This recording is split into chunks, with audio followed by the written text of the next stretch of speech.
Hey, what's up, team? It's Sherman here from Geek Psychology. This video is a response to a question I got that was, what is the difference between introverted intuition and introverted sensing? So, NI and SI. And there are plenty of resources out there that will actually describe all the differences. But I'm not going to do that in this video. I'm just going to give some different ways of looking at it that hopefully kind of clarify some things. If you want like the deep dive into it, you can check out other videos on this channel or other channels too. What I want to do though is give you just a different way of looking at it.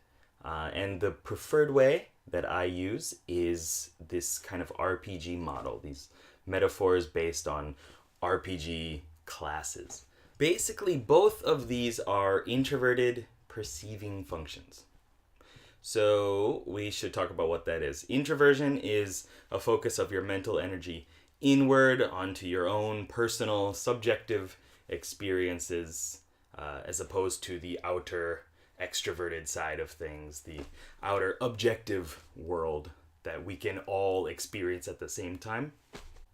So introversion is based on what you've been through before and how you personally understand things.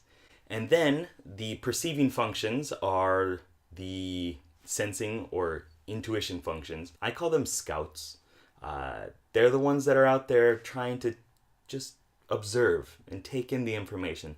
They don't attach judgments to that information. They don't say this is good or bad or correct or incorrect or valid or invalid. It's just, this is what this thing is. They relay the perceiving functions relay that information to the judging functions, which make the actual assessments. But what they do is they perceive information. They look at it. They take it in. And they do it in two different ways. Introverted sensing, I consider to be like the guardian, this defensive warrior style. And I call it a defensive style because it's introverted. It wants to kind of place all this information and reconcile it before going out there and using it, and before letting in more information. So it wants to kind of prepare itself. And then sensing is a warrior because it's melee. It's up close and personal. It's tangible, practical, and it's right in there in the mix. So you have this guardian style, and guardians, these tanks, they're sword and shield.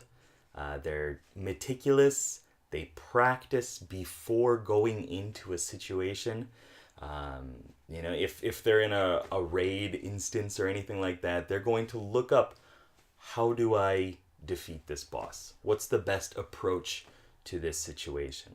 And they're going to practice that. They might, use their rote memory, rote practice, and go over it a bunch of times, and then go into the situation prepared, because that is what you should do if you're seeking stability. And that's where introverted sensors, these SJ types, especially ISJs, are really strong. They're fully prepared to go into a lot of situations. And if they're not, well, I say a lot of situations, but into the situations that they surround themselves with. And if they're not ready for it, they're going to prepare for it, because stability is important. They need to do their duty because they're the ones to be trusted with it. And if other people are going to do it, then it might not get done in the way that it should get done. So they're going to practice, they're going to be ready for it, and they're going to do their job. Let's talk about the Sentinels a little bit now. So Sentinels are the defensive archer style, like a hunter. They're long range. They're still defensive, so they're not going to run in there. But they're going to be in the back, kind of observing the situation, trying to see all these different data points of what's going on, and then piece them together and kind of synthesize all that information into one insight of like, this is where things are going. So this is where I need to be, or this is where I need to fire my arrow. And in order to do that, some of the times, a lot of the times, they're going to need to shift perspectives. They're going to need to change their angle of how they look at something. And, you could think of this as them climbing up a tree and looking down over, getting a height advantage, or just kind of shifting behind a bush or something like that to see things from a different angle. And this helps them ask those questions of like, where are these things going? Like, what is going to happen?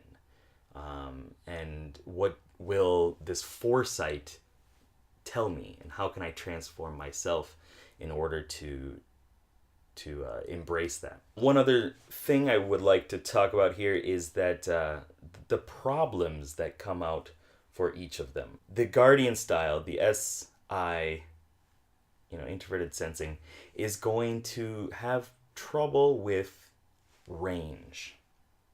They're going to have trouble with abstract understanding of things. And it's not because they can't do it, but it's because it's not their preferred approach to stuff. And the Guardian is going to struggle with that chaos. And it's not because they can't use abstract thinking. It's because they trust their past, their actual experiences that they've been through. They trust authority, and they want to stabilize themselves and the people around them, the situation, as opposed to just letting loose and imagining what if for everything that happens. So when things just get too chaotic and too like spread out all over the place and they aren't grounded in reality, well, then they're going to be like, well, why are we doing this? Why not understand it really for what it is and what's happened in the past so that we can use it now and we can go forward with that information, in the proper approach. Whereas the introverted intuitive, this Sentinel style, is going to have problems dealing with the up-close melee people. Like if a berserker runs in there and starts attacking them, things are too close for comfort. They're going to need to take that step back because it's just not their natural approach to things. They're not going to swing their bow or anything like that, or stab them with the arrow. I mean, they might if they have to, but anyway, it's too much sensory detail, and they need that time to push back and see things from different perspectives and climb up the tree and look down over things and position themselves so that they know where they need to shoot that arrow. We can all see things with our eyes and listen and taste and touch and embrace the current present moment. But, it's just not how everybody wants to do things. That's not how people have all preferred to do it. And so a sentinel is going to see that information and then take the step back, because their preferred approach is to look at it and trust their insight, their aha moment into where things are going, because that is what is important to them. So I hope this video was helpful. I know it's a different style than a lot of the other videos out there, but I like it. If I didn't, I wouldn't be doing it. But I hope that it did help clarify some of the differences. And if you really want more detailed information, like how the brain works and things like that, you can check out some of the other videos on this channel or out there in the internet. Okay? I want to say also thank you very much for the subscribers and supporters of this video on Patreon and on YouTube. You guys are awesome. We broke 1,000 subscribers pretty quickly. Things started picking up, so I'm really happy about that. Thank you very much. And yeah, everybody keep up the lifelong questing. Good luck, have fun, and peace.